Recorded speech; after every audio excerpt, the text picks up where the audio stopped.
الشيطان الرجيم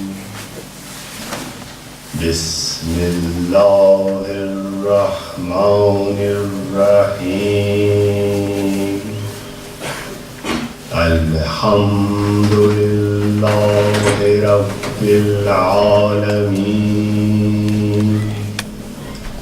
والصلاة والسلام على سيد الأنبياء والمرسلين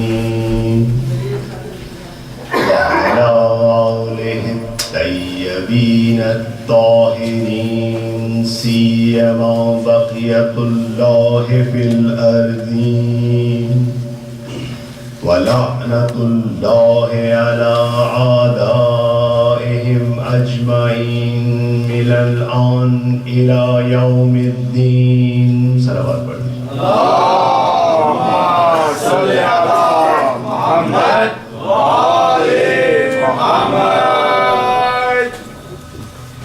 قال الله تبارك وتعالى في كتاب الحكيم أعوذ بالله من الشيطان الرجيم بسم الله الرحمن الرحيم لهم قلوب لا يفقهون بها ولهم أعين لا يبصرون بها ولهم أعين لا يسمعون بها أولئك كالأنعام بل هم أضل أولئك هم الغافلون.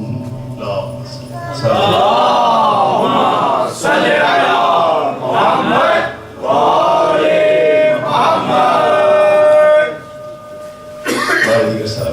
اللهم صل على محمد وآل محمد.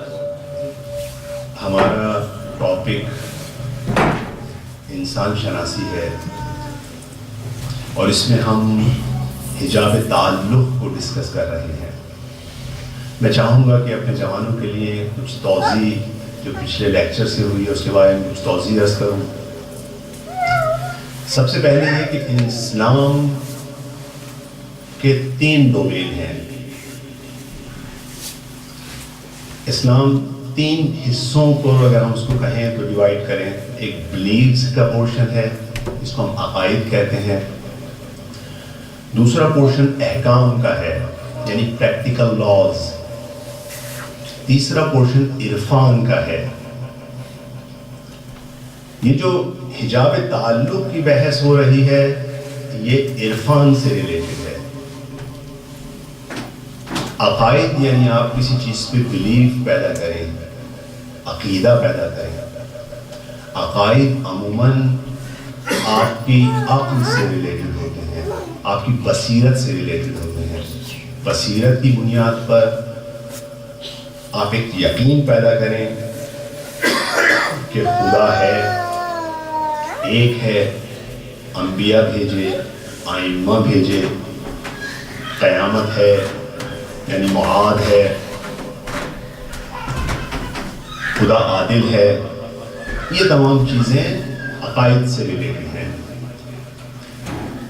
پھر خدا جانتا ہے کہ انسان کی روح کی بہتری کے لیے اور اس کے جسم کی بہتری کے لیے کیا احکام جاری کیے جائیں. کیونکہ انسان جب اس دنیا میں آیا تو کچھ افعال, کچھ ایکٹس انجام دے گا, کوئی کام کرے گا کچھ. کیونکہ انسان ایک ایسی مخلوق ہے جو لوگوں کے ساتھ مل کے رہتی ہے. آپ دوسری مخلوقات کو دیکھیں, ایک بلی کو دیکھیں, وہ تنہا رہتی ہے, اس کا دوسرے لوگوں سے کوئی انٹریکشن نہیں ہے. کچھ جانوروں کو دیکھیں, وہ تنہا جنگل میں زندگی بسر کر سکتے ہیں.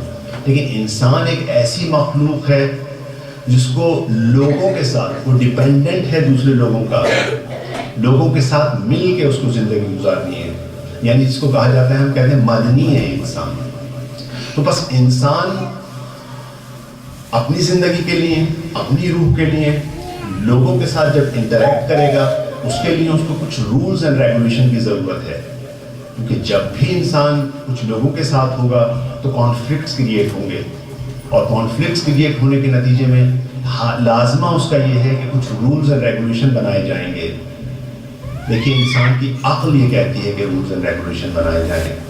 جب ایک جگہ 4-5 بچے جمع ہوتے ہیں تو آپ کہتے ہیں کہ بیٹا اس طرح سے بیہیو کیجیے، آپس میں فائٹ نہ کیجیے، جو چیز آپ کے سامنے چاکلیٹس آئی ہیں اس کو ایکولی ڈسٹریبیوٹ کیجیے۔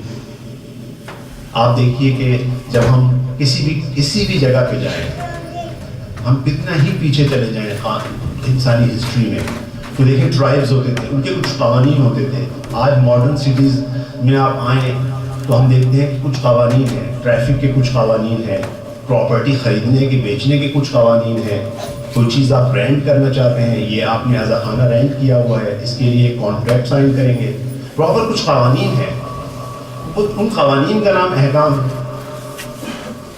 عرفان اس سے ایک الگ چیز ہے، اس سے ایک اعلیٰ چیز ہے، یعنی اس احکام کے مرحلے کے بعد ایک مرحلہ آتا ہے، اس سے بالا تر، اس سے ابو، وہ عرفان کا مرحلہ ہے۔ یہ وہ مرحلہ ہے جہاں یہ وہ راستہ ہے جس کے ذریعے انسان ایک کامل بنے گا، اپنے پرفیکشن کی طرف جائے گا۔ احکام کچھ چیزوں پہ ڈیپینڈ کرتے ہیں۔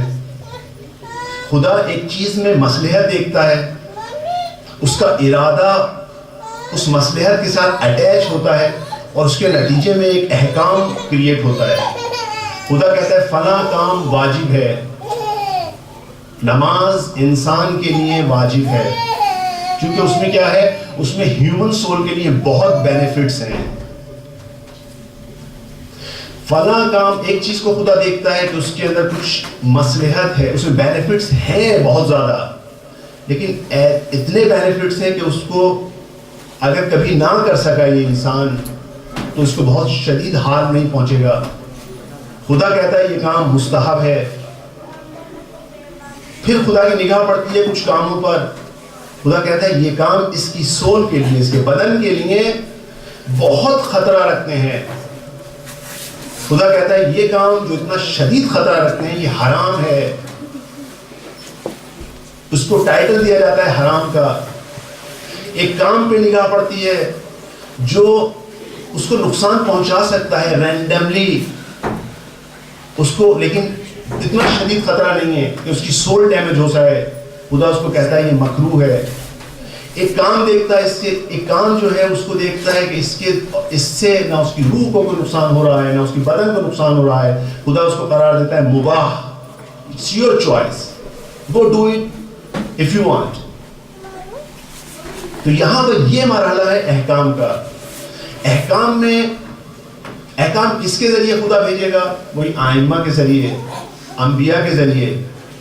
اب انبیاء فرض کیجئے آج آئمہ نہیں ہے ہمارے سامنے مجتہد کے سامنے ایک پروسیس آتا ہے۔ آج کوئی آپ سے سوال کرتا ہے کہ جناب ہمیں ٹیسٹ ٹیوب بیبی کا کیا مسئلہ ہے، واقعہ یہ چیز ہے، اس کو ہم استعمال کر سکتے ہیں، یہ جائز ہے انسان کے لیے یا نہیں؟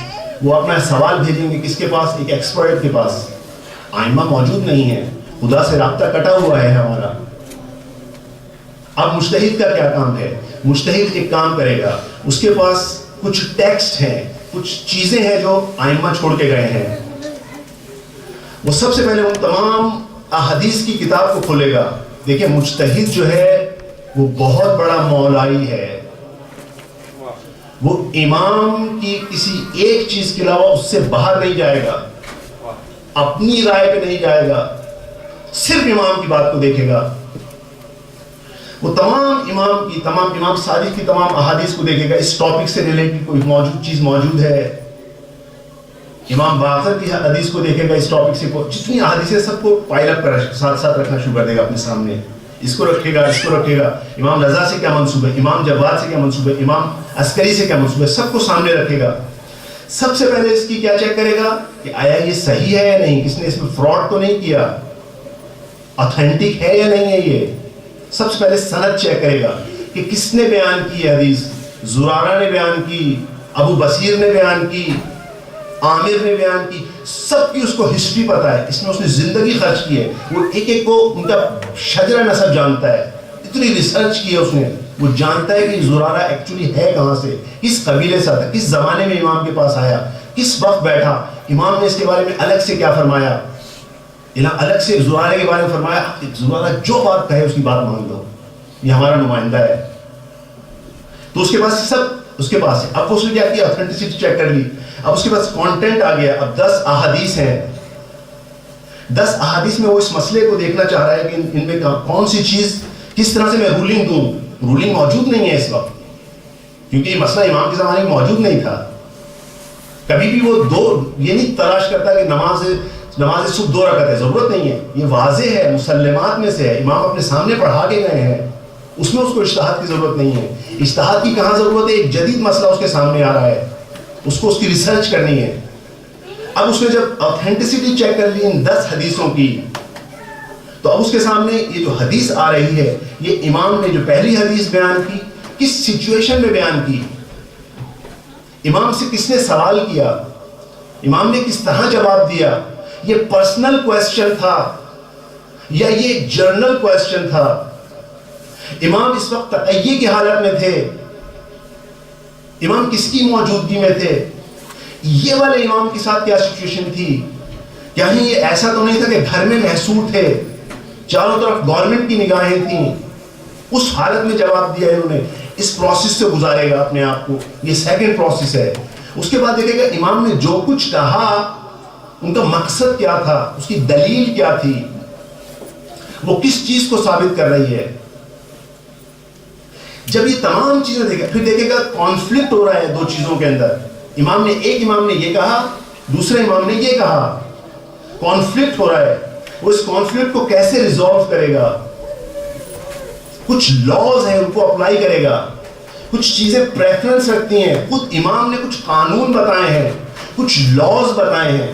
امام نے خود, ایسا نہیں کہ امام نے ہمیں تنہا چھوڑا, امام پہلے دن سے آمادہ کر رہے تھے لوگوں کو. انہیں معلوم تھا کہ 260 کے بعد امام غیبت میں چلے جائیں گے, اور یہ قوم ہزاروں سال تک ان کو انہی چیزوں سے قانون کو وضع کرنا ہے. تو امام پہلے دن سے, امام صادق سامنے بٹھا کے کہہ رہے ہیں یہ 4 چیزیں کے درمیان کانفلکٹ کو ریزالو کرو. دیکھو کس طرح سے میں دیکھتا ہوں کس طرح سے ریزالو کرتے ہو. 4 مختلف باتیں. پھر بتاتے ہیں اگر جب یہ کانفلکٹ آئے اس کی پرائرٹی ہائی ہے, اس کی پرائرٹی سیکنڈ ہے. کچھ لاز دیے, ابھی اپنی جیب سے لاز نکالے گا, وہ جو امام نے بتائے ان کو اپلائی کرے گا سب پر. دیکھے گا کہ کس کی پرائرٹی ہائی ہے, کس کی پرائرٹی لو ہے, کس کی پرائرٹی ویک ہے. جس کی پرائرٹی سب سے ہائی ہے اور وہ دلالت کر رہی ہے کہ یہ واجب ہے, امام کہہ رہے ہیں یہ واجب ہے, کہے گا واجب ہے. کہے گا یہ مستحب ہے, کہیں گے یہ مستحب ہے. کہے گا یہ حرام ہے, کہے گا یہ حرام ہے. کہے گا یہ مکروہ ہے, مکروہ ہے. یہ مباح ہے, یہ مباح ہے. اس کی اپنی ہمت نہیں ہے کہ کسی چیز کو جو اس کو اچھی لگ رہی ہے وہ کہہ رہے ہیں یہ مستحب ہے, کیونکہ اس کے لیے لفظ استعمال کیا جاتا ہے, ٹیکنیکل ٹرم استعمال کی جاتی ہے کہ مجتہد یہ جو احکام ہوتے ہیں توقیفی ہوتے ہیں. آپ اپنی مرضی سے اتنی سی چیز ایڈ نہیں کر سکتے, آپ نے دلیل دینی ہے. جب یہ چیز ثابت ہو جائے گی, جب اس کے لیے ثابت ہو جائے گی, اب یہ آئے گا کہاں پر آئے گا, جہاں سامنے سینئر ترین اسٹوڈنٹس بیٹھے ہیں, سارے سینئر اسٹوڈنٹس بیٹھے ہیں جو کہ 25-20 سال کیا کہتے ہیں انہوں نے فقہ اور دوسری چیزیں پڑھی ہے, 1000 کا مجموعہ ہے. اس کے سامنے آئے گا یہ مجتہد, یہ مرجع, کہے گا میرا اس جگہ پر یہ دلیل ہے, میں یہ سامنے میرے 5 حدیثیں تھیں, یہ دلیل اس کی ہے, دوسرے کی دلیل یہ ہے. ایک اسٹوڈنٹ اٹھے گا, اعتراض کرے گا, نہیں اس کی دلیل یہ نہیں ہے, شیخ طوسی نے آج سے 1000 سال پہلے یہ کہا تھا. وہ کاؤنٹر کرے گا, یہ اس کو کاؤنٹر کرے گا, اس کو دلیل دے گا, اس کو پروف کرے گا. ادھر سے دوسرا اسٹوڈنٹ اٹھے گا, نہیں شیخ علامہ ہلی نے یہ کہا تھا.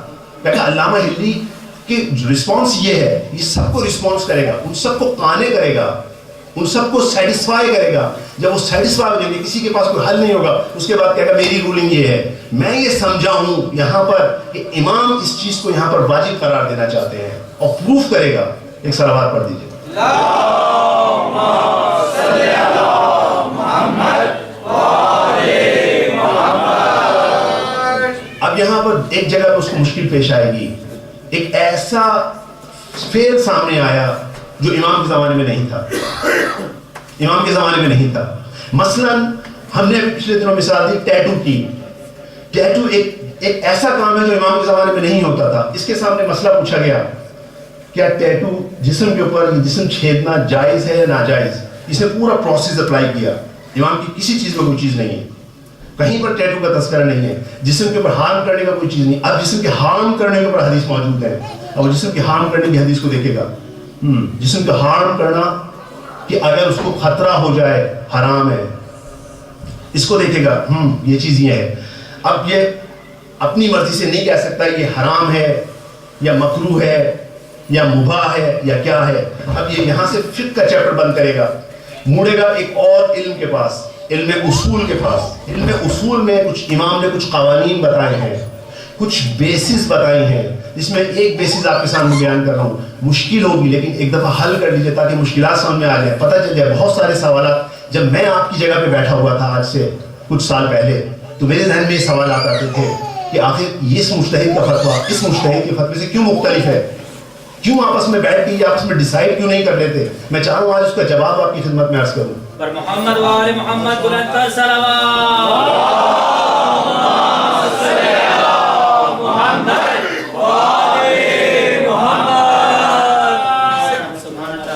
اب یہ فقہ میں اس کو مسئلہ نظر نہیں آیا, یہ آئے گا اصول کے پاس. یہاں پہ اصول میں مختلف لاز ہیں, یہ ٹولز ہیں فقہ کے لیے, صرف ان کا کام ٹولز ہے. ایک مثال میں ایک ٹول آپ کے سامنے بیان کرتا ہوں. کچھ مجتہدین کا ایک ٹول ہے, بیس ہے, ان کو اس چیز کے اوپر وہ بیس کرتے ہیں. وہ کہتے ہیں خوب, میں ٹیکنیکل لینگویج ہے, مجبور ہوں ٹیکنیکل لینگویج کہنے پہ ایکسپلین کروں گا. اس کا نام ہے قبح عقاب بلا بیان. بہت آسانی سے ایکسپلین کرتا ہوں. قبح یعنی ایک چیز کا برا ہونا. آپ کہتے ہیں قبیح ہے چیز, یہ چیز قبیح ہے, بری ہے. عقاب یعنی پنشمنٹ, کہتے ہیں پنشمنٹ کا قبیح ہونا. کون سی پنشمنٹ؟ جس کا مولا نے بیان نہیں کیا. مولا نے جس کو بیان نہیں کیا وہ پنشمنٹ بری ہے. یہ ایک لا ہے. اب میں اس کو آپ کو سادہ الفاظ میں بیان کرنا چاہتا ہوں. مثلا ایک آپ آقا کا تصور کیجئے. چلے جائیے ہم اس ماحول میں جب غلام ہوتے تھے اور آقا ہوتا تھا, کیونکہ یہاں پر جو قانون ہے وہ غلام اور آقا والے معاملہ ہے. خدا آقا ہے اور ہم سب اس کے عبد ہیں. عبد مانے یعنی غلام. ٹھیک, ایک آقا ہے, اس کا ایک غلام ہے. آقا گھر سے باہر گیا ہوا ہے, اس کا غلام, آقا کی وائف نے کہا جاؤ جا کے گروسری کر کے آؤ. یہ قریب کی دکان سے گروسری کرنے گیا ہوا ہے. ادھر پیچھے اس کا بچہ ڈوبنے لگا, اس کو چیخنے کی آواز آئی. آقا نے نہیں کہا تھا اس کو کہ تم میرا بچے کو ٹیک کیئر کرنا, نہیں کہہ کے گیا تھا. یعنی بیان نہیں کیا تھا اس نے, کوئی چیز بیان نہیں کیا تھا کہ میرے بچے کی ٹیک کیئر کرنا. بٹ یہ غلام باہر گروسری لینے گیا ہوا ہے, چیخ کی آواز سنائی دیتی ہے گھر سے. یہ کہتا ہے چونکہ مجھے آقا نے نہیں کہا تھا کہ میں بچے کی ٹیک کیئر کروں, میں نہیں جاتا. میرے کو چونکہ دوسرا مجھے تو حکم دیا گروسری خریدو, میں گروسری خرید رہا ہوں.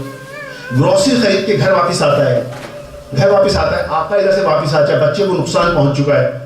یہاں پر کہا جائے گا آقا کو حق نہیں ہے کہ اس کو غلام کو پنشمنٹ کرے. کیوں؟ کیونکہ اس نے اس کو کہا نہیں تھا کہ اس کی ٹیک کیئر کرنا. یہ ہے خود. یہاں پر کچھ مجتہدین اس بات کے قائل ہیں کہ قبح عقاب بلا بیان, یہ قاعدہ ہے. وہ اس کو بیس بناتے ہیں اپنی ریسرچ کی کہ آقا, کیونکہ آقا حکیم ہے, آقا رحیم ہے. اگر اور اس کے پاس طاقت تھی, وہ چاہتا تو بیان کر دیتا, بیان نہیں کیا, اور جو چیز بیان نہیں کی اس کے اوپر پنشمنٹ دینا عقل کے خلاف ہے. لہٰذا خدا اس پہ کبھی بھی آپ کو پنشمنٹ نہیں دے گا. دیکھیں اب یہ والا قانون لے کے ایک مجتہد آتا ہے ٹیٹو والے مسئلے پر. وہ کہتا ہے ٹھیک ہے, یہاں پر کہا یہ جو باڈی کو ہارم کرنا حرام ہے, لیکن شاید جب کہ باڈی خطرے میں پڑ جائے. امام نے ٹیٹو پہ وہی چیز کہا, اس سے جیسی کوئی اور چیز نہیں آئی, بیان نہیں آیا مولا کی طرف سے. لہذا میں بلیو کرتا ہوں اس بات کے اوپر کہ قبح عقاب بلا بیان without explaining, it's really bad to punish someone. میں اس چیز پہ بلیو کرتا ہوں. بس میری نگاہ میں یہ عمل مباح ہے. آئے گا, ڈسکس کرے گا سب کے سامنے, سب سے کیا کہتے ہیں آرگیو کرے گا, اپنے پوائنٹ کو پروف کرے گا. کہہ رہا ہے میں ورڈکٹ دیتا ہوں کہ میں اس کو حرام قرار نہیں دے سکتا, میں اس کو مکروہ قرار نہیں دے سکتا, میں اس کو مستحب واجب قرار نہیں دے سکتا. بس میری نگاہ میں آپ کو ڈیپینڈ کرتا ہے. براعت لے کے آتا ہوں, آپ بری ہیں, چاہے کریں چاہے نہ کریں. اس نے بیان دیا, اپنا دفتر بند کیا, چلا گیا.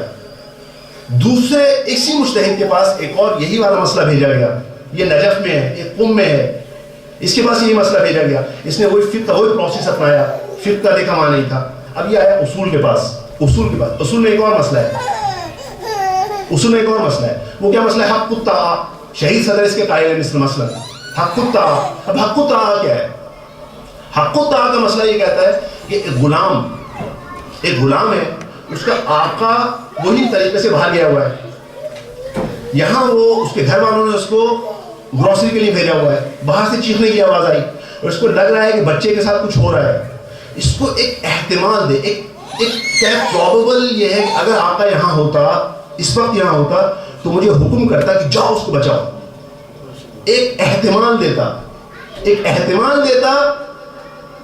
بس یہاں پہ علماء کہیں گے جب احتمال آ گیا, پروبیبلٹی آ گئی کہ یہ دیتا, بس واجب ہے کہ یہ کام کرو, بھاگو. گو کہ آقا نے حکم نہیں دیا, لیکن تمہارے پر چانس ہے کہ تم کیا کہتے ہیں یہ کام تمہارے لیے وہ ہے کہ تم یہ کام کرو, بھاگو, اس کام کو کیا کہتے ہیں سالو کرو. یہ والا قاعدہ اٹھائے گا, جب اس پہ لگائے گا تو اس کی نگاہ کہے گی اگر آقا یہاں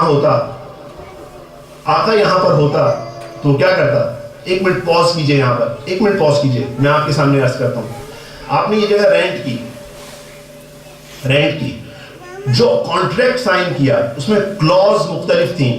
ایک کلوز یہ نہیں تھی کہ کیا کہتے ہیں آپ اس کی دیوار کے اوپر ایک نقشہ بنائیں گے, نہیں تھی کلوز. یہ آپ نے نقشہ بنا دیا, اس کے بعد یہ صاحب آئے, انہوں نے کہا آپ نے کیسے بنا دیا, آپ جائیں کورٹ پہ, کورٹ آپ کے ہاتھ میں دے گی, کوئی کلوز نہیں تھی آپ نے لکھی, نہیں تھی. یہ چیز ہو گئی یہاں پر. اب یہاں پر کیا ہوا, اس نے, یہ تھا پہلا والا مسئلہ, لیکن دوسری طرف کہیں گے یہ مالک کی حقیقی ہے. اگر یہ اس کے پاس چانس ہوتا تو وہ کہتا, احتمال ہے اگر وہ یہاں آتا تو وہ اگر یہاں کھڑا ہوتا مالک اور آپ کر رہے ہو تو کہتے کیا کر رہے ہیں آپ, نہ کریں, کیوں مالک حقیقی وہی ہے, مالک کی حقیقی وہی ہے. تو پھر یہاں پر یہ دوسرا والا آئے گا, اس کو دوسری اینک سے دیکھے گا, اس کو ڈسکس کرے گا اپنے تمام لوگوں کے ساتھ, آرگیومنٹ ہوگا, اور اس کے بعد کہے گا میرے نزدیک میں, میرے خیال میں مکروہ ہے, حرام پہ نہیں جا سکتا, وہ واجب پہ نہیں جا سکتا جب تک مولا کی طرف سے بیان نہ ہو. ایک جگہ پہ آئے گا مائل, اس میں آئے گا, کہے گا میرے لیے یہ چیز مکروہ ہے. دیکھیں آپ ورڈکٹس چینج ہو گئے, دو جگہ پہ مختلف ورڈکٹس آ گئے. کیسے آ گئے؟ کیونکہ ان دونوں کے مبنا مختلف ہیں, اور یہ دونوں مبنا کہاں سے آ رہے ہیں؟ امام سے ہی آ رہے ہیں. یہ اپنی پوری ایفرٹ کر رہا ہے, اور یہ نہیں کر رہا ہے کہ اس کو بھی لے کے آ رہا ہے, اس کو بھی کاؤنٹر کر رہا ہے. یہ دوسرے والے کو ایک صلوات بھیج دیجیے.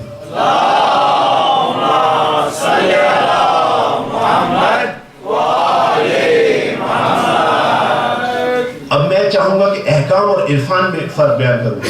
اب یہی چیز جو ہم نے, فرض کر لیجئے کورٹ یہ چیز نہیں کہہ سکی کہ یہاں پر جو ہم نے نقاشی کی تھی وہ صحیح ہے, آپ کو قانون کچھ نہیں کہے گا, آپ کو پنشمنٹ نہیں ہے, لیکن کیا اخلاقی طور پہ صحیح ہے؟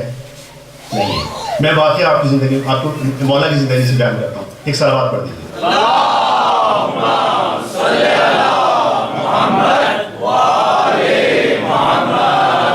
امیر المومنین علی ابن ابی طالب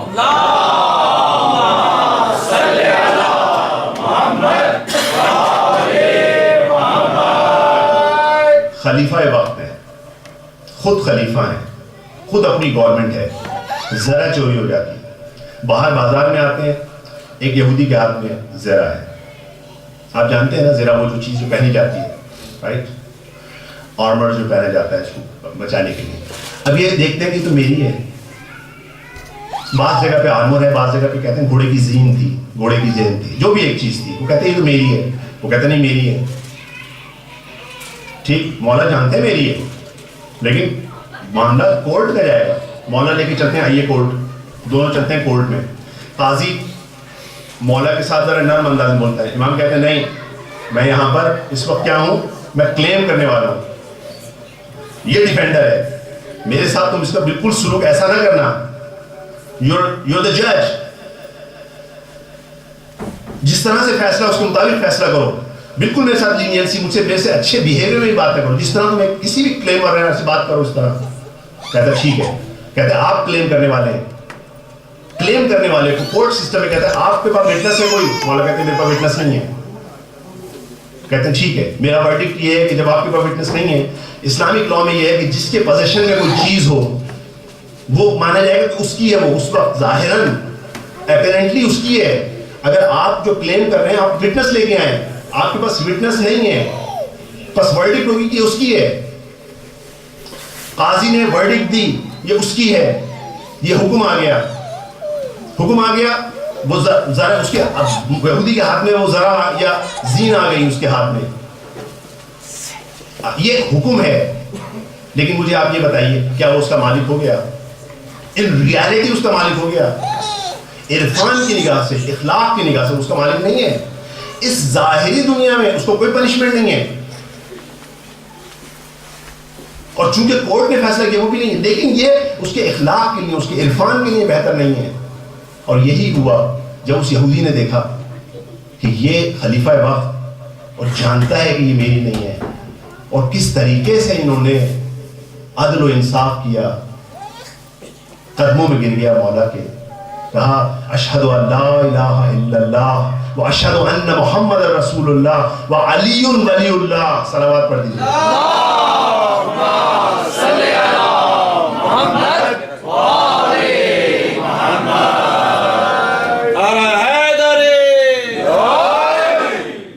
تو دیکھیے آپ کا میں نے ٹائم لیا، مجھے معلوم ہے گفتگو یہ خشک تھی خاص طور پر میرے بچوں کے لیے، لیکن اس سے کچھ سوالوں کے جواب دینے تھے لازمی.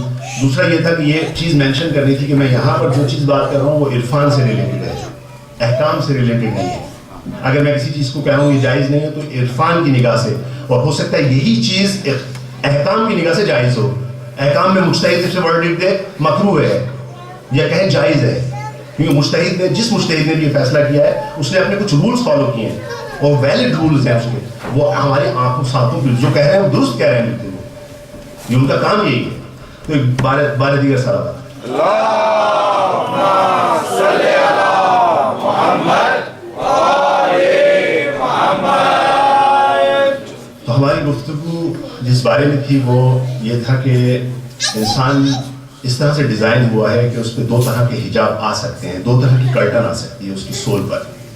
ایک جو کرٹن ہے ہم نے کہا وہ کرٹن ہے وہ اٹیچمنٹ کی کرٹن ہے. یہ کرٹن اس کو عرفانی راستے میں سفر کرنے سے روک دیتی ہے. اور ایک گناہ کی کرٹن ہے، یہ اس کو احکام والے راستے میں مشکل پیدا کرتی ہے. دو راستے ہیں. اب یہاں پر ہم نے اس کی ریزن بھی بیان کی. اس کی ریزن جو تھی، ہم اس وقت ٹوٹل فوکس ہمارا جو ہے وہ یہ جو حجاب تعلقات ہیں اس پہ بات کر رہے ہیں. اس کی ریزن ہم نے پچھلی سیشنز میں بیان کی. ایک یہ تھا کہ جب ہم نے اس کی ایکسٹریم پہ چلے گئے، ماں نے اپنی محبت میں ایکسٹریم دکھائی، انسان نے اپنے اس اٹیچمنٹ میں ایکسٹریم دکھائی. کھانا آیا، کھانا کھاتا چلا گیا، پیٹ کا خیال نہ کیا تو نہ صرف اس کی بدن کو نقصان پہنچا بلکہ اس کی روح کو بھی نقصان پہنچا. ایک کرٹن آیا. دوسری ہم نے کہا کہ دوسرا اس کی وجہ یہ تھی کہ اس نے جو ہے جب اپنی روح اور اس کی اٹیچمنٹ اتنی زیادہ بڑھی کہ وہ روح کی ریکوائرمنٹ کو اس نے بھول گیا. اس وقت میں نے عرض کیا تھا کہ میں صبح سے لے کے رات تک اپنے جسم کے لیے فکر کرتا ہوں لیکن میں روح کو فکر نہیں کر پاتا. تو یہ جو توجہ نہ ہونا، یہ اس کی وجہ سے حجاب آ گیا. تو توجہ نہ ہونا ایک اہم فیکٹر تھا. اور تیسری چیز ہم نے کہی کہ جب ہم نے بہت زیادہ توجہ اپنی طرف کی تو ہم میں آ گئی. اور جو میں ہے، آپ دیکھ لیجیے آج دنیا میں ساری پرابلم کی وجہ میں ہے. یہ میں بہت بڑا حجاب بن گئی. خدا نے اس حجاب کو کیسے ختم کرنا چاہا؟ آئمہ آئیں گے اور چاہیں گے اس میں کو ختم کریں، کیونکہ میں کیا کرتی ہے؟ گردن کو اوپر لے جاتی ہے، گردن یوں ہو جاتی ہے میں. آئمہ آئیں گے اس کا سر مٹی پہ رکھوائیں گے تاکہ میں ختم ہو جائے. دیکھیے خداوند تعالی چاہتا تو ہر چیز کی مصلحت بتا دیتا، اس کی طاقت میں ہے اور جانتا ہے ہر چیز کی مصلحت کو. آپ کو بتا دیتا کہ فجر کی نماز میں 2 رکعت نماز کیوں کہی ہے، 4 رکعت کیوں نہیں ہے، بلند آواز سے کیوں ہے. چاہتا تو بتا دیتا، لیکن ایک ریزن سے نہیں بتایا. اس کو آپ کو اب بنانا ہے. وہ چاہتا ہے یہ عبداللہ بنے، یعنی خدا کا بندہ بنے، عبد دلیل نہ بنے. یہ نہ کہے کہ مجھے جو چیز بھی جب تک یہ ریزن نہیں بتاؤ میں اس پہ کام نہیں کروں گا. صلوات پڑھ دیجیے. اللہم صلی علی محمد بس اس لیے کہا, اسی لیے عرض کیا کہ جو 3 ڈومینز ہیں اس میں عقائد میں آئیے جتنی بحث کر سکتے ہیں کریں, جس طرح سے اپنے عقل کو اپنے آپ کو ثابت کر سکتے ہیں کریں, لیکن جب احکام میں آئیں گے, دیکھیے ہم جب اس بحث کے اندر ہیں تو ہمیں بہت دفعہ ہمیں ٹریپ کیا جاتا ہے, ہمیں احکام کے ذریعے ٹریپ کیا جاتا ہے. احکام کے اندر ہم کس طرح سے آپ کو کیا کریں, جہاں مسئلے ہم بیان کر سکتے ہیں بیان کریں گے. پہلے خدا کو ہم نے ثابت کر دیا کہ خدا عادل ہے, خدا حکیم ہے, خدا عاقل ہے, خدا کسی کے ساتھ ظلم نہیں کرتا, ایبسلیوٹ پرفیکٹ ہے, ایبسلیوٹ پرفیکٹ. ظلم وہ کرتا ہے جس میں کسی قسم کی کمی ہوتی ہے, جس کو کوئی ظلم کرنے سے کچھ فائدہ ہوتا ہے, جس کو کوئی بائسڈ ہوتا ہے کسی کی طرف, میں فلاں کا دوست ہوں, میرا دشمن ہے, میں اس لیے ظلم کروں گا. جس میں یہ کوئی کسی قسم کا ڈیفیکٹ نہ ہو وہ ظلم نہیں کرتا. تو جب ظلم نہیں کرتا, تو جب ہم نے یہ ثابت کر دیا عقائد میں, ہم نے اسی لیے شیعہ مذہب میں عدالت اصول عقائد میں اصول میں آ گئی کہ خدا عادل ہے. یہ یقین کر لیجئے کہ خدا عادل ہے. اب جو وہ احکام بیان کرے گا, اور جب یہ ثابت ہو گئے کہ یہ محمد و آل محمد سے آئے ہیں احکام, میں نے عرض کیا تھا مجتہد سب سے بڑا مولا ہی ہے. وہ اپنی عقل پہ بھروسہ نہیں کرتا, وہ کسی دوسری چیز پہ بھروسہ نہیں کرتا, وہ سب سے زیادہ مولا کا فرما بردار ہے. اگر مولا سے ثابت نہیں ہوگا وہ اس چیز کو اٹھا کے پھینک دے گا, ثابت کرے گا مولا نے بولا ہے, پھر اس کے سامنے مولا کے سامنے جھک جائے گا, اپنی انا نہیں لے کے آئے گا. اگر آپ مرجعوں کو دیکھیں گے اس وقت جو مرجع کی صورتحال ہے, کوئی بھی مرجع ایسا نہیں ہے کہ وہ پیسے کے پیچھے ہو, شہرت کے پیچھے ہو, مقام کے پیچھے ہو, اپنے آپ کو بڑا کہنا چاہتا ہو. آپ جائیے, جس طرح ابھی پچھلے دنوں پتہ چلا اور آیت اللہ سستانی کے سامنے انہوں نے اپنا کرتا ہٹا کے دکھایا کہ دیکھو بھی اندر میرا یہ پھٹا ہوا میں پہنتا ہوں. وہ خمس اپنے لیے جمع نہیں کرتا. یہ اس مقام تک جو پہنچا ہے وہ ریاضتوں سے پہنچا ہے, اور اپنے نفس کو کیا کہتے ہیں وہ لے کے وہاں پہنچا ہے. ورنہ امام زمان دیکھیے آج تک کوئی ایسا نہیں ہوا کہ کوئی ایجنٹ آئے اور مرجع بن جائے, کیونکہ خود امام آ کے اس کا راستہ روکیں گے بعض جگہ پر, اس کو اس کوالٹی سے روکیں گے, وہ حاصل نہیں کر سکتا وہ علم. وہ جب یہ ممبر پہ درس خارج دینے بیٹھے گا, اس کے سامنے 4 آدمی بیٹھے ہیں, 25 آدمی, یہ آپ کا مجموعہ بہت کم ہے. دیکھیے کیسے کیسے بڑے بڑے عالم بیٹھے ہوتے ہیں درس خارج میں, وہ کہ 1 منٹ میں اعتراض کرتے ہیں, تمہیں معلوم نہیں ہے کچھ, تم یہ کیسے ورڈکٹ دے رہے ہو. وہ اتنی سی بات اوپر سے نیچے نہیں کر سکتا, اس کو جو بات کرنی ہے پروف کرنی ہوگی اس بڑے مجمع کے سامنے, پروف کرے گا کہ یہ میں ورڈکٹ اس لیے دے رہا ہوں. ایک صلوات پڑھ دیجیے. اللہم صلی علی محمد امام زمانہ علماء حق بلند تر صلوات. اللہم صلی علی محمد اور دیکھیے عبداللہ بننے کا ایک بہت بڑا فائدہ ہمیں بھی ہے, ہم ایک چیز کلیم کر سکتے ہیں. آپ پوری سب جگہ تاریخ میں اٹھا کے دیکھیے, ابا عبداللہ کس کو کہتے ہیں؟ ابا باپ, عبداللہ کا باپ.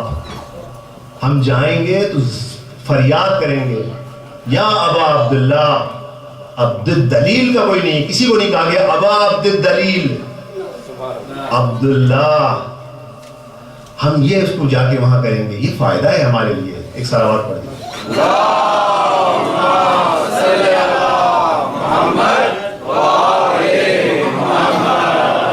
آج ہماری بحث مختلف سمت میں چلی گئی.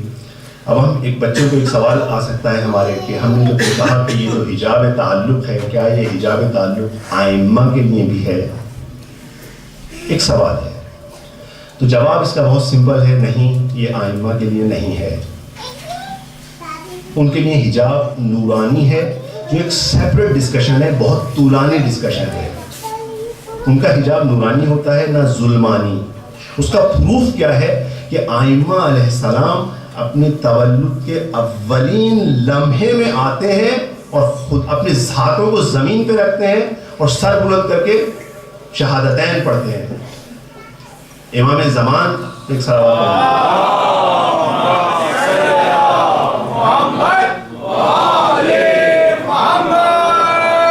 کہ حالات میں لکھا ہے کہ جس وقت آپ کی ولادت ہوئی اسی وقت آپ آئے، آپ نے ہاتھ زمین پہ رکھے، سر بلند کیا، شہادتین پڑھی اور دعا کی خدا سے کہ وہ جو وعدہ میرے ظہور کا ہوگا اس میں تاجیل فرمائے۔ تو امام وقت تولد سے عابد ہوتا ہے، عبد ہوتا ہے۔ حضرت زہرا سلام اللہ علیہا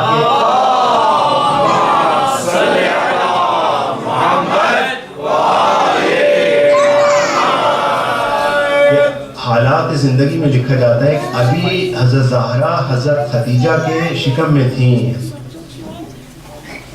اسلام آ چکا تھا، حضرت خدیجہ نماز پڑھتی تھیں۔ بعض اوقات چونکہ حضرت خدیجہ غیر معصوم ہیں، انسان ہیں، ہمارے بڑے بڑے مرجع، بڑی بڑی شخصیتیں بعض اوقات تھوڑا سا اشتباہ ہوتا ہے، نسیان آ جاتی ہے۔ آپ نماز پڑھ رہی ہیں، ایک دفعہ شک ہوا کہ میں تیسری رکعت میں ہوں یا چوتھی رکعت میں، اندر سے صدا آتی ہے، امی جان آپ تیسری رکعت میں ہیں، اپنی نماز کو ادامے دیجئے، آپ نے کنٹینیو کریں نماز کو، صلوات پڑھ لیجیے۔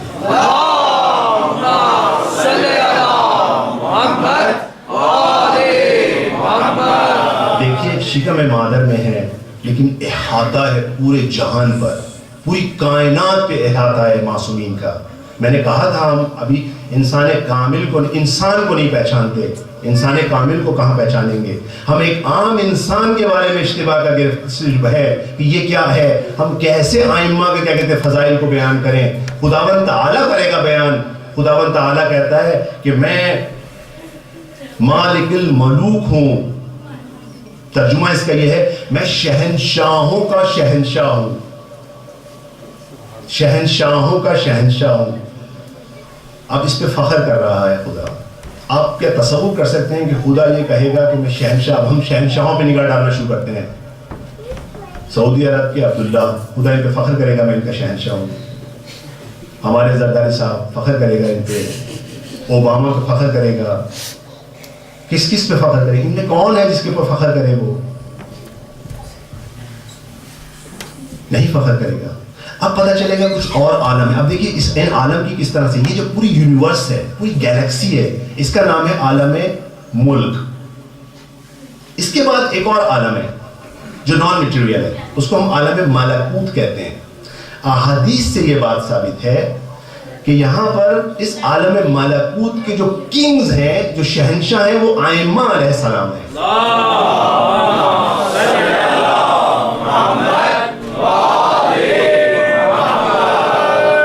اور خدا نے ان پہ فخر کیا ہے کہ میں ان کا مالک ہوں۔ یہاں پر کہا ہے عالم ملوک۔ ایک سوال پر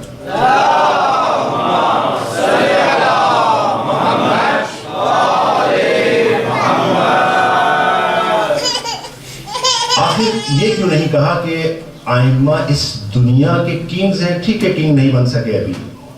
دیکھیے ائمہ کے جب ہم اقوال کو دیکھیں گے تو ہم دیکھیں گے کہ انہوں نے اس دنیا کی کافی مذمت کی ہے۔ ایک جگہ پہ امام علی فرماتے ہیں کہ تمہاری یہ پوری دنیا، اس کی جو ویلیو ہے میرے نزدیک وہ مکھی کے پر جیسی ہے۔ آپ نے یہ والا واقعہ تو بہت دفعہ سنا ہوگا۔ آپ صفین میں جا رہے ہیں، ایک جگہ پہنچے، راستے میں رکے، اترے گھوڑے سے، اپنی جوتی اٹھا کے اس کو صحیح کرنے لگے۔ عبداللہ ابن عباس کہنے لگے مولا اب اس جوتی میں بچا کیا ہے؟ یہ تو اتنی ٹوٹی ہے، اتنی ٹوٹی ہے، اتنی ٹوٹی ہے کہ اب اس کو تو پھینک دیں تو کوئی اٹھا کے نہیں لے کے جائے گا اس کو۔ مولا نے اس سے پہلے پوچھا تھا عباس تمہاری نگاہ میں اس کی کیا ویلیو ہوگی؟ تو ابن عباس نے کہا تھا مولا اس کو تو اگر آپ پھینک دیں گے نا تو کوئی فقیر بھی نہیں لے گا، فقیر بھی کہے گا مجھے تو شاید میں کسی سے مانگوں تو اچھی والی جوتی مل جائے گی اس سے۔ مولا نے کہا تھا ابن عباس تمہاری یہ پوری دنیا میرے نزدیک اس جوتی سے بدتر ہے۔ نہج البلاغہ میں امام خطبہ کہتے ہیں جانتے ہو تمہاری یہ دنیا کیا ہے میرے نزدیک؟ جزامی کے ہاتھ میں پکڑی ہوئی سور کی اتڑیاں۔ جب اس پورے اسٹیٹمنٹ کو دیکھیے، ایک مرض ہوتا ہے جزام، بچوں کے لیے لیپرسی، ہاں یہ جو ایک مرض ہوتا تھا پہلے ہوتا تھا، اس میں لوگوں کے اعضاء جھڑ جاتے تھے اور لوگوں کو لوگوں کو جو ہے وہ out side the city in کو رکھنا پڑتا تھا.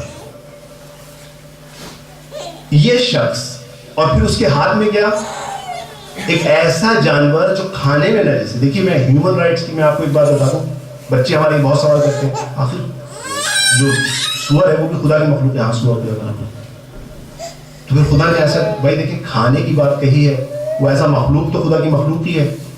اس کو یہ نہیں کہا کہ یہ سور دیکھو تو اس کو پتھر مارو, اس کو کچھ کرو. خدا کی مخلوق ہے یہ کتا جو ہے خدا کی مخلوق ہے. یہ ٹچ کرنے کی بات ہو رہی ہے کہ آپ کو ٹچ نہ کرے, نجاست ہے. اس کو کہہ رہے کھانے کی بات ہو رہی ہے, نجاست ہے. میں نے عرض کیا تھا کسی جگہ پر کہ امام حسین ایک جگہ پہ آتے ہیں, باغ کے اندر آتے ہیں, دیکھتے ہیں ان کا غلام خود کھانا کھا رہا ہے, آدھا والا کتے کو دے دیتا ہے. امام دیکھتے ہیں, اتنے خوش ہوتے ہیں, کہتے ہیں میں نے تجھے آزاد کیا, یہ بتا تو اس کتے کو کیوں دے رہا تھا. اس نے کہا مولا آپ کا کتا ہے. مولا نے کہا تیرا باغ بھی تیرے لیے. مومنین نکتہ ہے یہاں پر, نکتہ ہے. امام کے کتے کو جو کھانا کھلائے, امام اس کو آزاد نہیں کرتے, اس کو باغ بھی دیتے ہیں.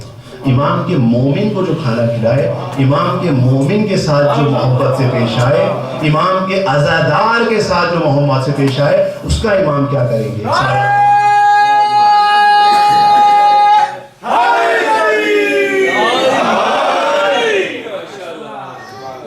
اچھا اب یہاں پر ایک بڑا ٹیکنیکل بہت مشکل پیش آ جاتی ہے, بہت مشکل پیش آ جاتی ہے. میں نہیں چاہتا کہ سمت میں جاؤں, لیکن بہرحال اس سوال کا جواب چونکہ مجھے خود مشکل پیش آتی تھی, لہٰذا میں چاہوں گا آپ کی بھی مشکل حل ہو. اب یہ کہا جاتا ہے مولا ہاتھ جوڑ کے, آپ کہتے ہیں دنیا اتنی پست ہے, کیا مطلب آپ فقیر ہو جائیں, نہ کمائیں, کیا مطلب پروگریس جو ہم اتنی کر رہے ہیں. میں فلاں بچہ جو ہے وہ پی ایچ ڈی کرنے جا رہا ہے, فلاں بچہ ہمارا انجینئرنگ کر رہا ہے, فلاں ڈاکٹری کر رہا ہے, یہ نہ کرے مولا. کیا ہم بن جائیں, ہم پیچھے رہ رہے ہیں دنیا میں. کیا یہ ہمیں اتنے کمزور ہو جائیں کہ جب چاہیں یہ وہاں بھی آئیں اور ہم پہ وہ کر دیں, جب چاہے کوئی آئے ہم پہ ظالم اور ہم پہ ستم کر دے. کیا یہ دنیا تھی؟ آپ نے کیا کہا مولا, سمجھ میں نہیں آتا. آپ نے کہا ہے سر آنکھوں پر, کہہ نہیں سکتے غلط ہے, حروف ہے, ایک جگہ پہ نہیں بارہا کہا ہے آپ نے. کیا راز کیا ہے, یہ راز کیا ہے؟ معافی چاہتا ہوں میں آپ لوگوں کو کدھر اور لے جا رہا ہوں, لیکن یہ سوالات کے جوابات میرے نزدیک بہت اہم ہیں. دیکھیے دنیا سمجھیے عزیز, دنیا سمجھ جائیں گے تو پتہ چل جائے گا کیا کیا مراد ہے. اچھا آپ قرآن اٹھا کے دیکھتے ہیں تو خدا کہہ رہا ہے یہ ساری میری آیتیں ہیں, یہ پہاڑ دنیا ہے نہیں, آیت ہے خدا کی. یعنی آیت کیا ہوتی ہے؟ سائن. سائن جو کسی چیز کو ریپرزینٹ کر رہی ہے. ایک حقیر چیز تو خدا کو ریپرزینٹ نہیں کرے گی. یہ جو ریورز ہیں یہ میرے سائن ہیں, یہ جو پرندے ہیں یہ میرے سائن ہیں, یہ پتھر جو ہے یہ میرے سائن ہے, یہ زمین جو ہے یہ میری سائن ہے, یہ لکڑی جو ہے میرا سائن ہے. یہ ساری کائنات میری سائن ہے, آیت ہے میری. ٹھیک, تو مولا یہ لکڑی یہ بمبر سائن ہے آپ کا, ہاں تو دنیا ہے یہ نہیں, یہ دنیا نہیں, یہ دنیا نہیں. دنیا کیا ہے؟ آپ یہ تمام چیزیں حاصل کیجئے, بہت ذمہ داری سے عرض کر رہا ہوں, لیکن کس طرح؟ دنیا کب شروع ہوتی ہے؟ میں نے کسی جگہ شاید کہا تھا, فرض کریں یہاں کتاب ہو, یہ کتاب ہے اور یہ میں ہوں. یہ کتاب دنیا نہیں, میں دنیا ہوں نہیں. ایک اٹیچمنٹ کے لیے ہوتا ہے یہاں سے, یہ اٹیچمنٹ, یہ میری کتاب, جیسے ہی میری کتاب بس یہاں سے دنیا ہے, یہاں سے دنیا شروع ہو گئی. یہ اٹیچمنٹ دنیا ہے, یہ اٹیچمنٹ دنیا ہے. آپ گارنٹی ذمہ داری سے کہہ رہا ہوں. علم یہ نہیں ہے کہ صرف کوئی دین کا علم حاصل کرے, لازم ہے اتنا ہونا چاہیے کہ لوگ سمجھ سکے, تمام اپنے احکام کو سمجھ سکے. جائیے فزکس میں پی ایچ ڈی کیجیے, بہترین پی ایچ ڈی کیجیے, کیمسٹری میں پی ایچ ڈی کیجیے, نیوکلیئر سائنٹسٹ بنیے, بہترین ڈاکٹر بنیے, بہترین. پیغمبر اکرم صلی اللہ علیہ وسلم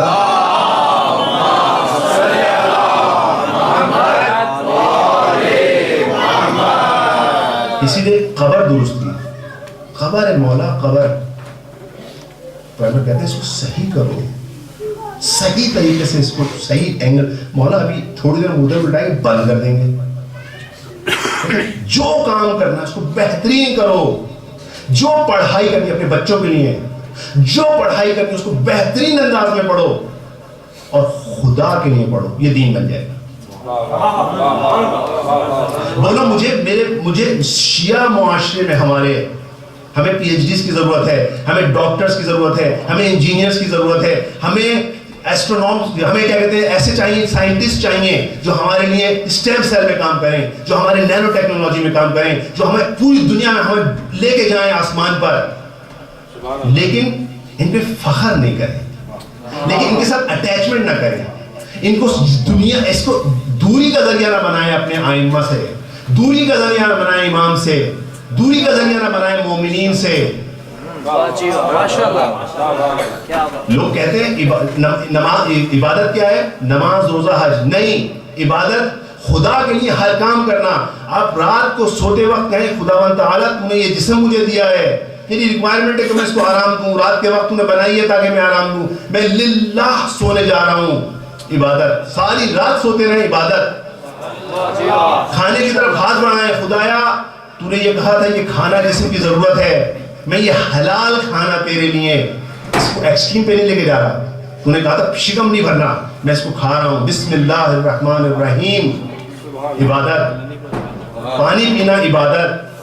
اب بچہ اسکول کی طرف جا رہا ہے, ماں باپ اس بچے کو تیار کر رہے ہیں, میرا بچہ بہت اچھا ماشاءاللہ سائنٹسٹ بنے, اس کی طرف پیر اس کے جا رہے ہیں, عبادت. للہ بھیج رہا ہوں میں, خدایا تیری راہ میں للہ بھیج رہا ہوں, بسم اللہ کر کے بھیج رہا ہوں. یہ پیر اٹھا کے اسکول کی طرف جا رہا ہے, ایک ایک پیر کے اوپر اس کو صاحب کو ثواب مل رہا ہے, للہ ہے.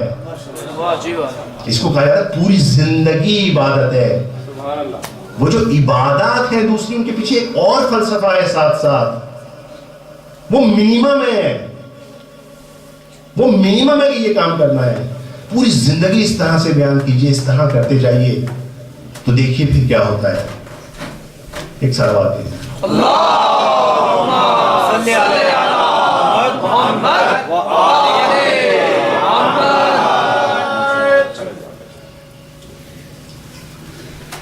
اب ہم یہ دیکھتے ہیں کہ آخر یہ حجاب کن چیزوں سے آتا ہے. میں آپ کے سامنے شارٹ کرتا ہوں اس کو. اب علامہ طباطبائی کا نام میں نے پہلے بھی لیا تھا. علامہ طباطبائی جو ہے, دوبارہ بچوں کے لیے اپنے, کہ ہمارے زمانے کے بہت بڑے فلاسفر, بہت بڑے مفسر, بہت بڑے فقیہ اور بہت بڑے عارف گزرے ہیں, بہت بڑے عارف ہیں. ان کے عرفان کا بہت بعد میں پتہ چلا. یہ مشہد میں تھے, ہمارے استاد ایک کہتے ہیں کہ ان کا ایک دوست ان کی تلاش میں تھے بہت عرصے سے, نماز مغرب کے لیے کھڑے ہونے لگے تو وہ آئے, کہنے لگے آپ علامہ طباطبائی ہیں؟ کہا جی. کہا میرا ایک سوال ہے آپ سے. کہا میں ابھی نماز پڑھ لوں, نماز کا ٹائم ہونے والا ہے. کہا آغا آپ جو ہیں, میں بہت عرصے سے آپ کی تلاش میں, آپ کو چھوڑوں گا نہیں جب تک آپ میری بات کا جواب نہ دیں گے. انہوں نے کہا اچھا ٹھیک ہے, سوال پوچھیں.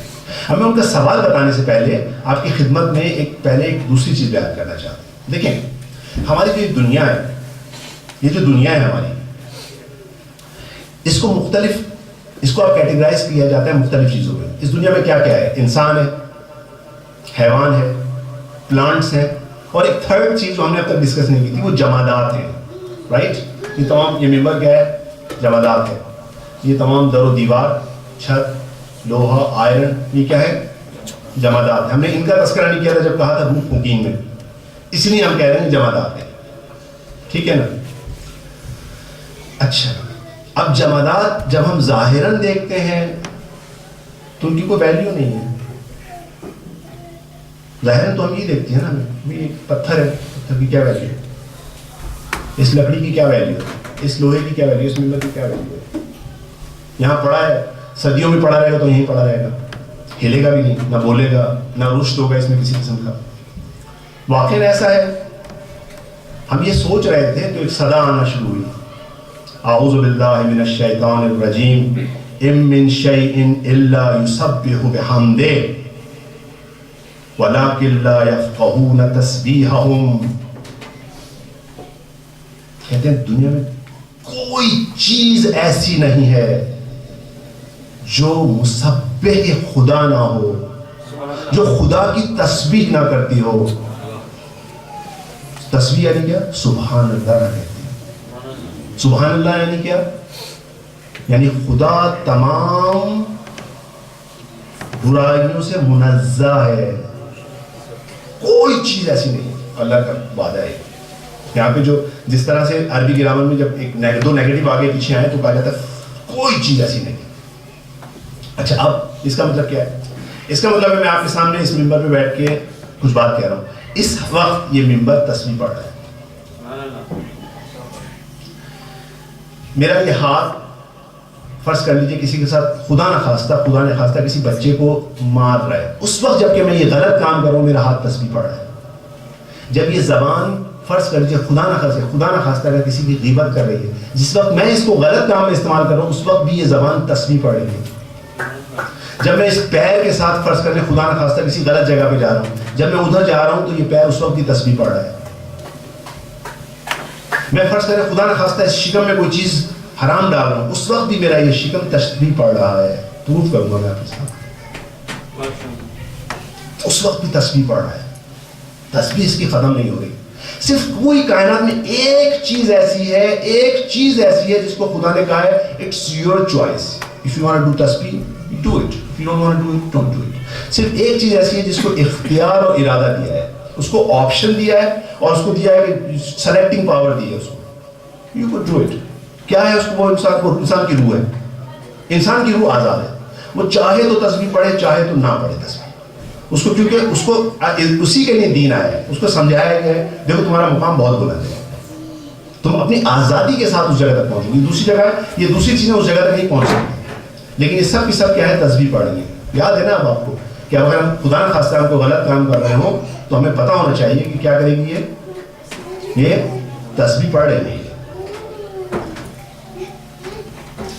اور تسبیح جو چیز پڑھتی ہے اس کو شعور ہوتا ہے،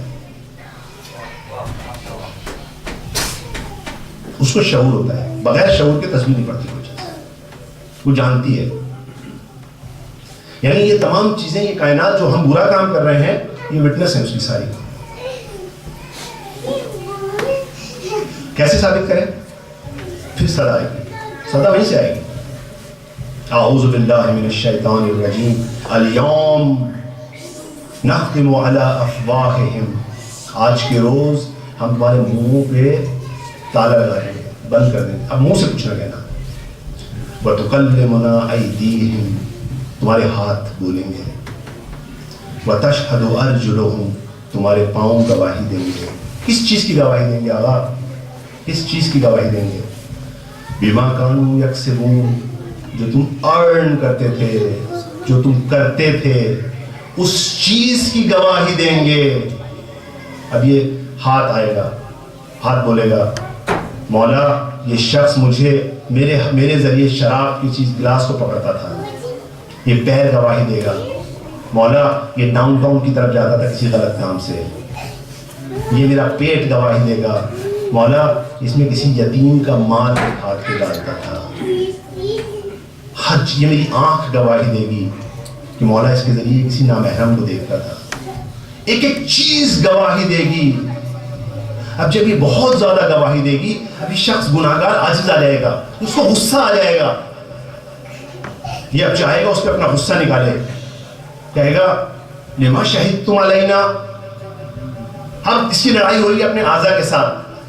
وہ جو افواہ ہیں وہ ہٹ گیا. یہاں پر لگایا تھا ایک تالا کھلا، فوراً ہی غصہ آیا، ہاتھ کی طرف دیکھا اس نے کہ کہا لما شہدتم علینا، تم نے میرے خلاف کیوں گواہی دی؟ ارے اے پیر تم نے میرے خلاف گواہی دی، اے ہاتھ تم تو میرے تھے. جیسے ہوتا ہے نا کبھی کبھار کوئی ظالم باپ ہوتا ہے، بچہ کوئی بہت اچھا ہوتا ہے، غصے میں آ جاتا ہے تم نے میرے خلاف گواہی دی، تم تو میری اولاد تھے. یہاں پر بھی یہ کہہ رہا ہے تم نے میرے خلاف گواہی دی. پھر خدا ان کو زبان دے گا. اب دوبارہ یہ ہاتھ پیر سر دوبارہ کہیں گے قالوا انطقنا اللہ الذی انطق کل شیء، ہمیں نطق دیا، ہمیں زبان دی اس نے جس نے تمام چیزوں کو زبان دی، اس لیے ہم نے گواہی دی. صلوات پڑھتے ہیں اللہم صلی علی محمد وآل محمد. تو تسبیح موجود ہے. ہاں اب میں واقعے پہ واپس آتا ہوں. اب یہ سوال جو کرنا تھا, یہ جو صاحب آئے انہوں نے علامہ طباطبائی سے کہا کہ علامہ, اچھا دیکھیے علامہ کو سمجھیے, ہم کسی کو کہتے ہیں عالم, رائٹ, عالم کہتے ہیں نا کسی کو. اچھا ایک اردو زبان میں علامہ بہت آسان ہے, ہم بہت سارے لوگوں کو علامہ کہتے ہیں. عربی اور فارسی میں نہیں ہوتا علامہ, ایسا کوئی گیم نہیں ہے. عربی میں پوری میں نے تاریخ اٹھا کے دیکھی تو ٹوٹل 4 یا 5 6 7 کیا کہتے ہیں مجھے علامہ ملے. علامہ ہلی, علامہ طباطبائی, یا کچھ اکد کا علامہ ملے, علامہ جعفری. اب علامہ ہے کیا عربی زبان میں؟ علامہ کیا ہے؟ عالم. جو سب سے بڑا عالم ہوتا ہے اس کو کہتے ہیں عالم. اور اب اس کا علم اتنا ہو گیا کہ اب آپ مبالغے میں چلے گئے کہ اب یعنی ایگزیجریٹ کر رہے ہیں اس کو اتنا زیادہ کہ اب آپ کے سامنے کچھ نہیں ہے, تو اس کو کہیں گے علامہ. یہ عالم تو تھا ایک سب سے بڑا عالم, یہ علامہ ہے, یعنی ان کا تو کوئی علم کا جواب ہی نہیں ہے. ایک سوال پڑھ دیں.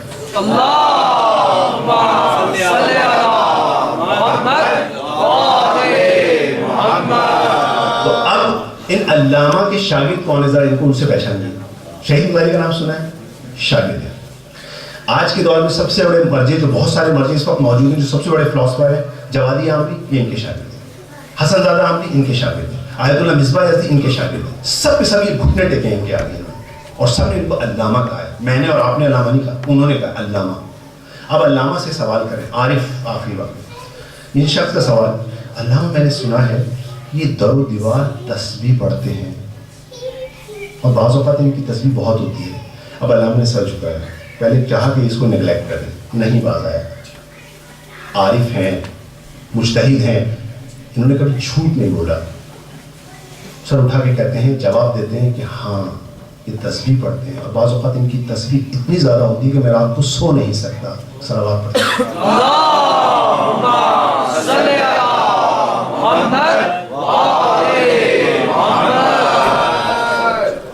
یہ انسان ہیں ہمارے دور میں رسنے والے. حجاب ہٹے ہوئے ہیں. جب حجاب ہٹتے ہیں تو پتہ چلتا ہے کہ کیا ہو رہا ہے, یہ ہم کون سی دنیا میں ہیں. بس ایک واقعہ اور پھر آپ کی زحمت تمام. آیت اللہ جمال الدین البائگانی علماء اصفہان میں سے ہیں. خدا نے ان کے ساتھ کچھ حجابوں کو ان کے برطرف کیا ہوا تھا. واقعہ خود نقل کر رہے ہیں. کہہ رہے ہیں میں نجف میں جب تھا تو وادی السلام میں جاتا تھا. ایک مقبرے کا میں نے انتخاب کیا ہوا تھا, اور اس مقبرے میں رات کو میں تہجد پڑھتا تھا, جو میرا شب جمعہ میں وہاں جا کے گزارتا تھا. کہتا ہے ایک دن میں جب وہاں گیا تو مغرب کا وقت ہونے والا تھا. میں جب مغرب کا وقت ہونے والا تو ایک جنازہ لایا گیا, جنازہ لا کے رکھ دیا گیا. چونکہ مغرب کا وقت ہو گیا تھا, رات کا وقت ہے. جن لوگوں نے وادی السلام کو دیکھا ہے بہت اندھیرا ہے, لائٹ نہیں ہے, رات کے وقت نہیں دفناتے. انہوں نے کہا کہ اس لاش کو یہیں چھوڑ جاتے ہیں اور ایک قاری قرآن کو اس کے برابر میں بٹھا جاتے ہیں تو قرآن پڑھتا رہے. آیت اللہ گلپائگانی یہاں بیٹھے ہیں, سامنے وہ لاش پڑی ہے اور ادھر وہ قرآن پڑھنے والا قرآن پڑھ رہا ہے. نماز پڑھی, کہتے ہیں میں نے نماز پڑھی. اس کے بعد ظاہر رات ساری رات جاگنے عبادت کرنی تھی. تھوڑا بہت جو بھی میں نون پنیر روٹی اور پنیر وغیرہ لایا تھا میں نے کھول لی. میں نے کہا قاری کو آئیے آپ بھی کھانا کھائیے. نہیں, اس نے کہا مجھے حاجت نہیں ہے, میں نہیں چاہتا, مجھے بھوک نہیں ہے. کہتے ہیں بہرحال میں نے کھانے کی طرف ہاتھ بڑھایا, ابھی 1-2 لقمے لیے تھے, ایک دم ایک صدائے بلند آئی. کہتے میرے جسم کے رونگٹے کھڑے ہو گئے, میرا کھانے ہاتھ سے نوالا گر گیا. میں نے نگاہ پڑی, تب میری نگاہ اوپر پڑی, دیکھا اس منبر اس کی چھت ایک طرف ہو گئی ہے اور فرشتے اتر رہے ہیں اور اس مردے پہ عذاب نازل کر رہے ہیں. کہتے ہیں میری حالت عجیب ہو گئی, اس کی چیخیں اور اتنی وحشتناک تھی کہ میری زبان بند ہو گئی. اب میں اس کو بولنا چاہتا ہوں قاری کو, دیکھو اوپر. اب وہ میری حالت دیکھ رہا ہے کہ کیا ہو گیا ان کو. میں نے اشارہ کیا اوپر دیکھ, اس نے اوپر دیکھا, کہنا کیا ہے اوپر, کچھ نہیں ہے. میں سمجھ گیا اس کو نظر نہیں آ رہا کچھ بھی, اس کو کچھ نظر نہیں آ رہا. اب کہنے لگا میں زبان میری بند ہے, میں کچھ نہیں کہہ سکتا, میری ٹانگوں میں جان نہیں ہے. کہتے ہیں میں اسی حالت میں ٹانگوں کو گھسیٹتا ہوں, وہاں سے اٹھا, مجھ سے برداشت نہیں ہو سکتا تھا, اتنا شدید عذاب اس پہ ہو رہا ہے, میں برداشت نہیں کر سکتا تھا. اپنی ٹانگوں کو گھسیٹا, میں نے کسی طرح سے نکالا مقبرے سے, گھر آگے پڑا. کہتے ہیں میں 2 مہینے بیمار پڑا رہا. دیکھیے نالے موجود ہیں، مردوں کے نالے موجود ہیں، تسبیح موجود ہے، مگر کرٹنز پڑے ہوئے، حجاب پڑے ہوئے۔ میں نے کہا تھا نا کہ یہ والا کرٹن جو ہے اس کا عرفان والا حجاب ہے۔ آدمی عرفان کا مطلب کیا ہے؟ جاننے والا۔ اس کا اپوزٹ کیا ہے؟ جاہل۔ دیکھا اب آپ نے، اب ہم اس کو جو قبرستان ہے اس کو آرام گاہ نہ کہیں، یہ آشوب گاہ ہے۔ یہاں آوازیں ہیں، لیکن ایک آدمی اگر بہرا ہو تو اس کے برابر میں بم پھاڑ دیجئے، پتہ نہیں چلے گا۔ ایک اندھا ہو، اس کے سامنے قیامت کا منظر کھینچ دیجئے، اس کو پتہ ہی نہیں کہ کیا ہو رہا ہے۔ اور یہ پردے بہت خطرناک ہوتے ہیں۔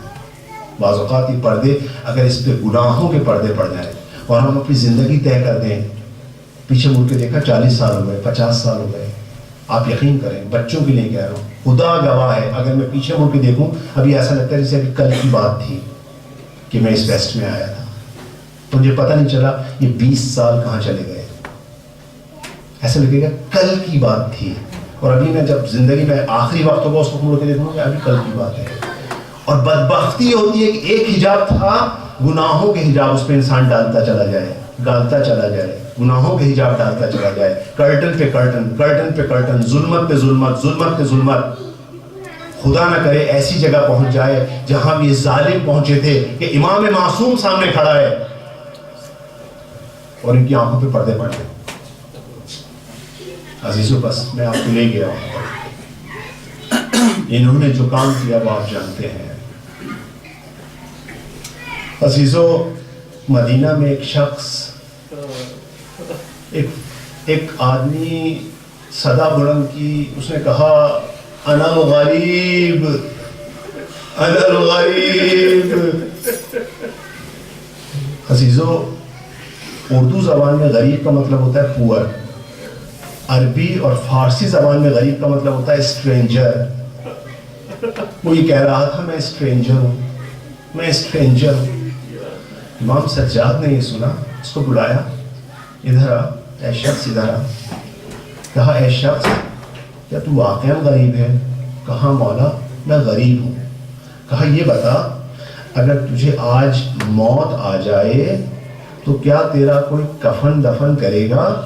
کہنے لگا ہاں مولا، اس پہ تو مجھے اطمینان ہے، مسلمانوں کا شہر ہے، آخر مسلمان بستے ہیں، رسم ہے مولا مسلمانوں کی کہ اگر کوئی مر جائے تو اس کا کفن دفن کرتے ہیں۔ بس مولا نے چیخے ایک چھا بلند کی، کہا بس تو جان لے کہ تو غریب نہیں ہے، ارے میرا بابا غریب تھا، ارے میرا بابا غریب تھا۔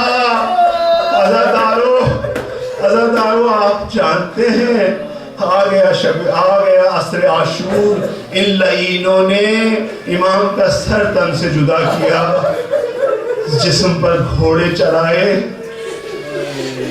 اسیروں کو بنایا، اس کے بعد یہ چل دیے یہاں سے، یہ یہاں سے چلے اور چلے گئے۔ اب لاشیں پڑے ہوئے ہیں، کوئی دفنانے والا نہیں ہے، یہ ملعون اپنے لاشوں کو دفنا گئے اور ابن زہرا کے لاشیں کو وہیں چھوڑ گئے۔ عزادارو، 2 روز کے بعد بنی اسد آئے، چاہا کہ دفنانا شروع کریں۔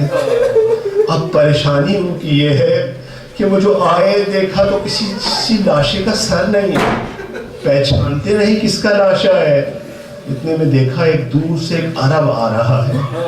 عزادارو، یہ میرا مولا امام سجاد تھا۔ آئے قریب، آنے کے بعد کہا اے بنی اسد کے لوگوں، میں تمہیں بتاتا ہوں، آؤ میں بتاتا ہوں، دیکھو یہ لاشا عباس کا لاشا ہے، ارے جو القمہ پہ جس کے بازو خرم ہوئے، جو شہید کر دیا گیا، جس کی آنکھ میں تیر مارا گیا، اسے اٹھاؤ، اسے یہاں دفن کرو۔ ارے یہ علی اکبر کا لاشا ہے، یہ میرے مولا حسین کا لاڈلا تھا، ان کی آنکھوں کا نور تھا۔ ارے یہ قاسم کا لاشا ہے، ارے اس کا چہرہ 14ویں رات کے چاند کی طرح تھا۔ ارے یہ میرے عباس کے بھائیوں کا لاشا ہے۔ مولا ایک ایک کر کے لاشا بتاتے رہے، پھر ایک لاشے کے پاس آئے جو گھوڑے سے روندا گیا تھا، کہنے لگے ارے یہ لاشا جو نیزوں اور تلواروں سے چھلنی ہے. یا العجب، ارے یہ زہرا کے لال کا لباس لاشا ہے. عزادارو، میرا مولا برداشت نہ کر سکا، لاشے پر گر گیا، بلک رہا ہے، تڑپ رہا ہے. واہ حسینہ یا ابن رسول اللہ، یا ابن فاطمہ الزہرا. میرے مولا نے ایسا گریہ کیا کہ زمین و آسمان رو پڑے. ارے میرے عزادارو، میرے مولا نے امام حسین کے لاشے کو قبر میں لٹایا.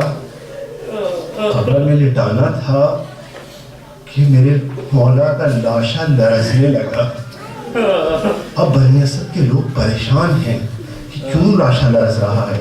میرا مولا سمجھ گیا، قبر سے نکلا، جہاں خیمے نصب تھے اس کے پیچھے گیا، ایک چھوٹی سی قبر کھودی، علی اصغر کا بے سر کا لاشا نکالا، اسے چوما، لے کے آیا، لاشے کے سینے پہ رکھا. جیسے ہی لاشے کے سینے پہ رکھا، ارے اس لاشے نے لرزنا بند کر دیا. آپ نے بہت سے لوگوں نے دفناتے ہوئے مومنین کو دیکھا ہوگا.